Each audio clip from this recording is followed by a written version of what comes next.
pronunciation. We are still at listening module, and today we're going to see a question type called form completion. Now, what is this form completion? Form completion is nothing. Let's say I call you to get information, right? So there is a form that I have to fill while listening to your information. What's your name? What is your email ID? What is your phone number? So I have to fill this form. It's mostly on a phone, right? You might have heard this when somebody calls you for a credit card or any information that have to be received on other side. This is called form completion. All right. Now this is always in section 1.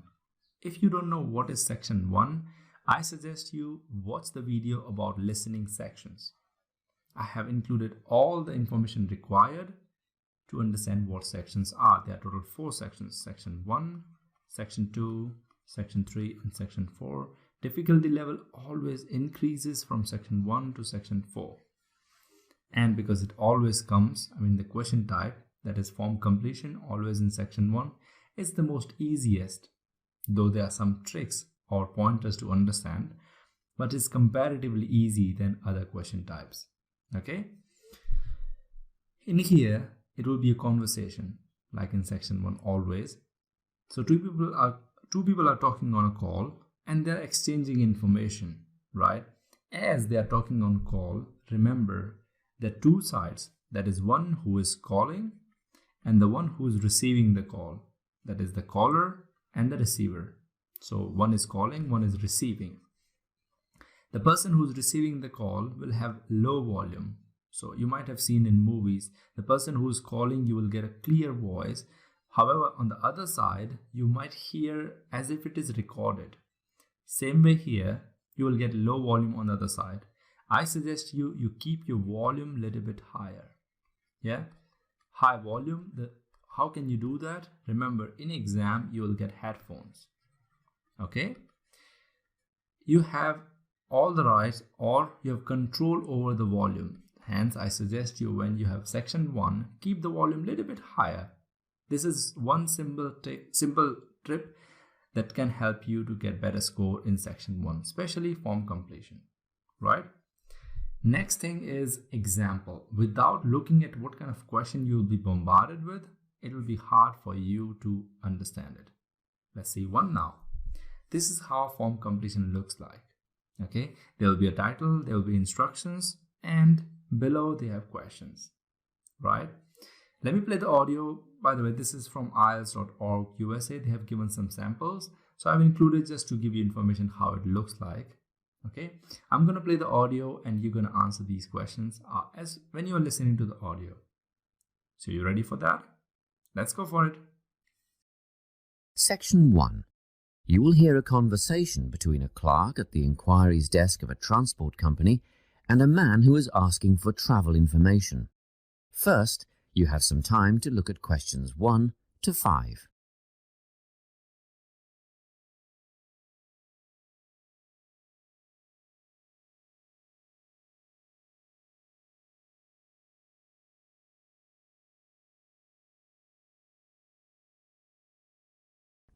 Now we shall begin. You should answer the questions as you listen, because you will not hear the recording a second time. Listen carefully and answer questions 1 to 5. Good morning, TravelLink. How can I help you? Good morning. I live in Bayswater and I'd like to get to Harbour City tomorrow before 11 a.m. Well, to get to Bayswater... No, I live in Bayswater. My destination is Harbour City. Oh, sorry. Right, so that's Bayswater to Harbour City. Are you planning to travel by bus or train?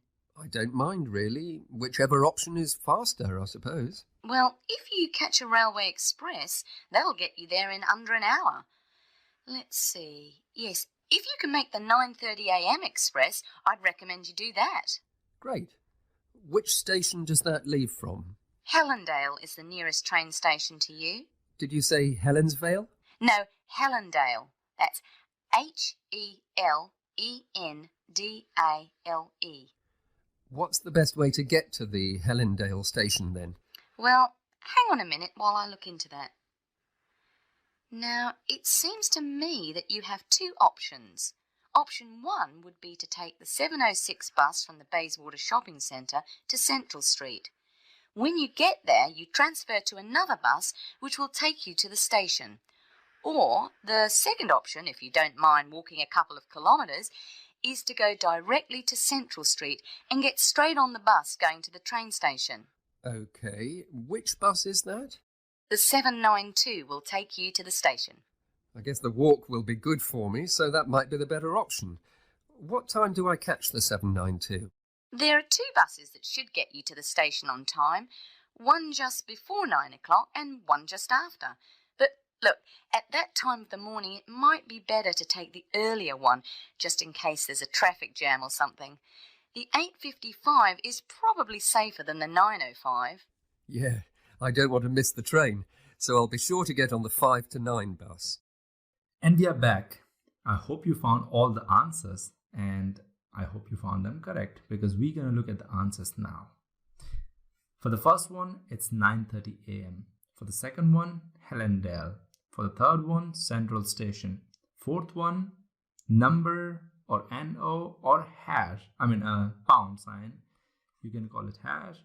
And then 792. It's universally accepted, and hence you can also use it. And last one, 8:55 a.m. Remember, if it's a spelling mistake here, it's incorrect. Right? Let's see. Now, let's see some pointers. What are these pointers? Pointers are tips that help you to get the answers easily. They make your life easy while you're looking for answers while listening to the audio. So you might, from now, you will be getting tips which are called pointers in your all question types. So when I say pointers in my audio or in the video, what I mean is tips that can help you find the answers. Let's see the first one for this kind of question. Instructions are very important. And where are those instructions? Where are they hidden? Let's see the question type which you have seen recently, previously in 2 points earlier. As I said, always read the instruction. But what to read? We'll see. You see in here, we have this question type you will get in exam. In that, this one is the instruction. Yeah, these are the instructions that you will get in exam. Write no more than 2 words and or a number for each answer. Let me just zoom in to get an idea what it means by that. What does it mean? No more than 2 words means you cannot go beyond 2. You can write answer as 1 word or 2 words. For an example, I say cute cat. Well, cats are my favorite. So this is correct. If I add a cute cat, it's incorrect. So watch out. When they have mentioned not more than 2 words, it has to be 2 words or 1 word. What if they have mentioned not more than 4 words? Then it is 4 words allowed. So you can have 1, 2, 3 or 4 max. You cannot write more than 4 words. Now what is this last part? And or a number for each answer. When they say and or a number, it means that you can add a number to these 2 words. If it is a number. What I mean by that, I'll show you. See, we have an answer here which we have seen earlier, 9:30 a.m. Right? You see that 9:30 is a number and then a.m. is a word. Let's say we have an example where we say 2 little boats. This won't be a trouble. The reason is we have fulfilled the 2 words instruction or the rule, and then number is added. This is still fine according to the instruction. Right? You might be thinking, oh, this is 3. These are not 3. This is 1 word, second word, and or a number. This is still fine. Okay, I hope you understand what I mean by that. Good. And it is really important. If in case it comes like you have only 1 word to write, you cannot write 2 words. Remember that. Now moving ahead, we have to predict. Prediction is important. What is the meaning of prediction? Let's see. So this is the question which you have seen recently. The question paper. What would you predict for this answer? What kind of information can be predicted? The information that can be predicted is what will be the answer or the part of speech, and who will be providing the answer.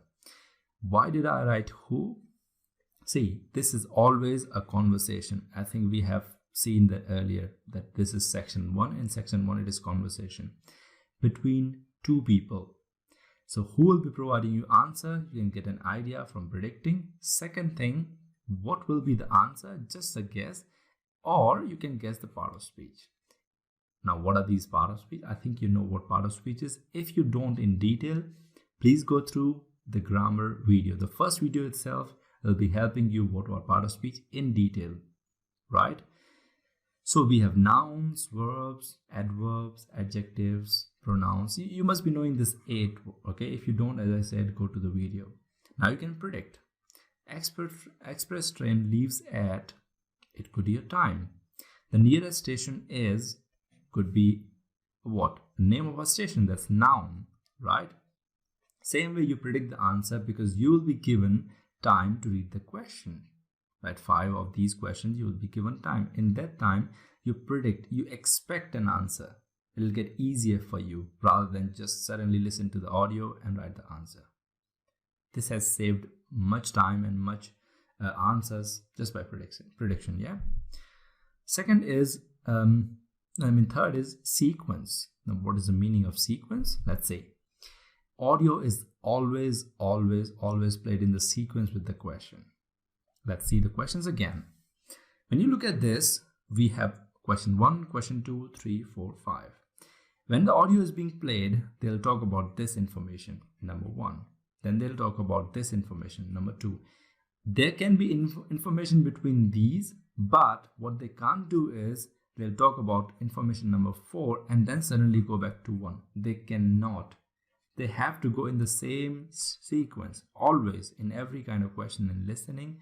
They have to go in the same sequence. Remember that sequence is important and you should get an idea what it means. Okay, good.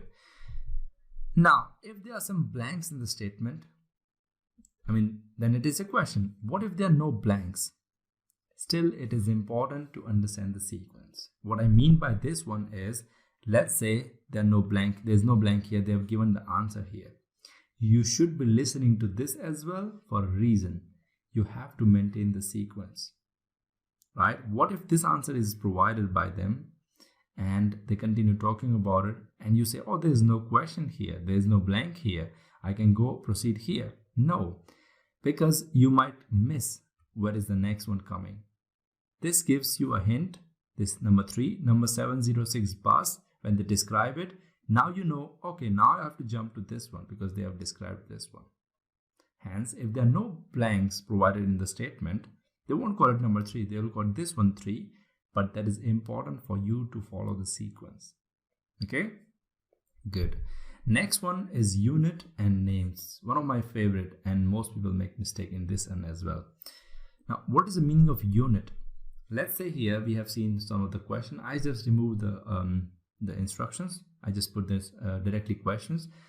Express train leaves at some time. Now, in this case, they have not provided in the end the time. Is it AM or PM? And if in the audio they say 8 AM and in the answer you provide just 8, it's incorrect because they have mentioned the unit in the audio, not in the blank. Hence, for another example, they say 8 kilos. So 8 kilogram is the answer instead of just writing 8. Here you can use the short form kg, right? You can write 8 kg, but if they have not provided here k as kg in the end, you have to write 8 kg. Another example, they are saying it's gonna cost you $21. So if you don't write like this or the word dollars, then it's incorrect. So the rule is, if it is provided, the unit in the question or after the blank, you don't include it. If it is not provided, you do include it. So the rule is, if it is provided after the blank, don't include it. If it is not provided, please include it. Right. So another example, you can say that the thread was 2 meters long, and they have mentioned like this the whole question, and there's the blank here for 2 meters long. Now here see, they have mentioned the meter. You have to just write 2 or 2.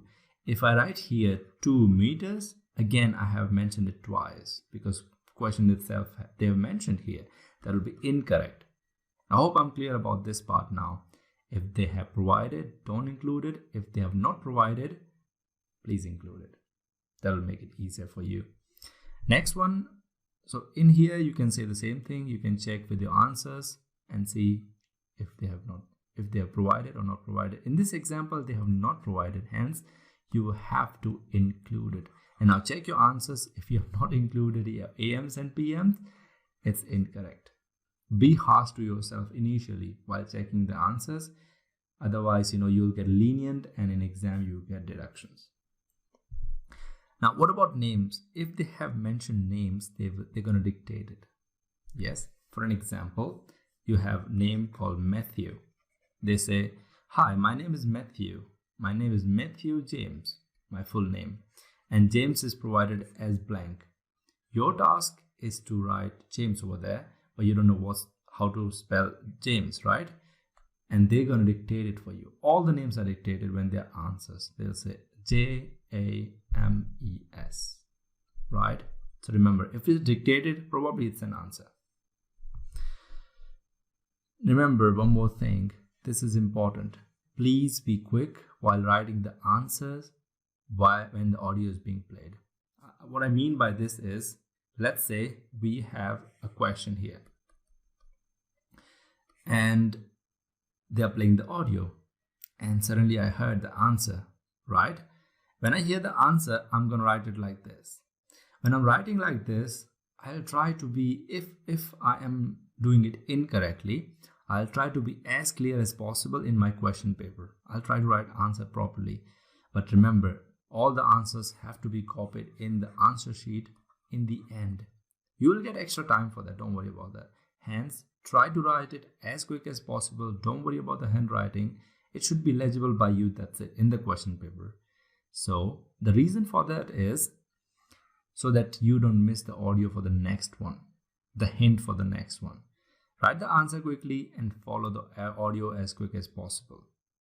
In this way, you might not lose the sequence or might not lose the flow of the audio. Else, chances are you're going to miss the next one. And once one answer is missed, well, next one is missed as well because you are in panic mode. I've heard from people they missed one answer or 2 answers and they missed 5 to 6 because of that. Because they lost the sequence, they lost the track, and all the answers are lost. One single mistake of just, trying to get your handwriting better, they lost it. Even in the question paper. Yeah, I think I have told you enough that you will get extra time to write the answers to the answer sheet that will be given separately. So what you write and how you write in the question paper doesn't matter much. Okay? And that's the end of